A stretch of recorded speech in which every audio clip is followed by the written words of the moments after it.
والنازعات غرقا والناشطات نشطا والسابحات سبحا فالسابقات سبقا فالمدبرات أمرا يوم ترجف الراجفة تتبعها الرادفة قلوب يومئذ واجفة أبصارها خاشعة يقولون أئنا لمردودون في الحافرة أئذا كنا عظاما نخرة قالوا تلك إذا كرة خاسرة فإنما هي زجرة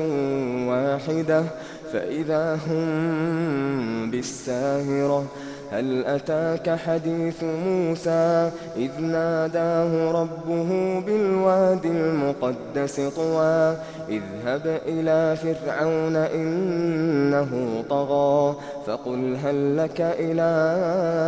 أن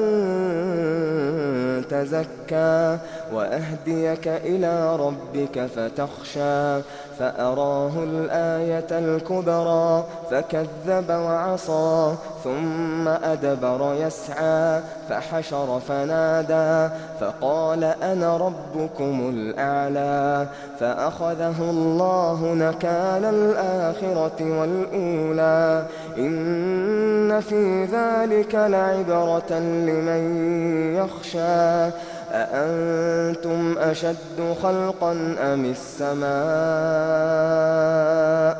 بناها رفع سمكها فسواها وأغطش ليلها وأخرج ضحاها والأرض بعد ذلك دحاها أخرج منها ماءها ومرعاها والجبال أرساها متاعا لكم ولأنعامكم فإذا جاءت الطامة الكبرى يوم يتذكر الإنسان ما سعى يوم يتذكر الإنسان ما سعى وبرزت الجحيم لمن يرى فأما من طغى وآثر الحياة الدنيا فإن الجحيم هي المأوى وأما من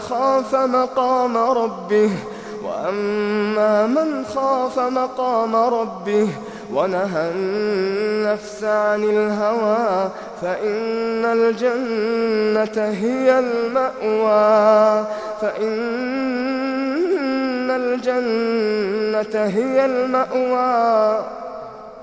يسألونك عن الساعة أيان مرساها فيم أنت من ذكراها إلى ربك منتهاها إنما أنت منذر من يخشاها كأنهم يوم يرونها لم يلبثوا إلا عشية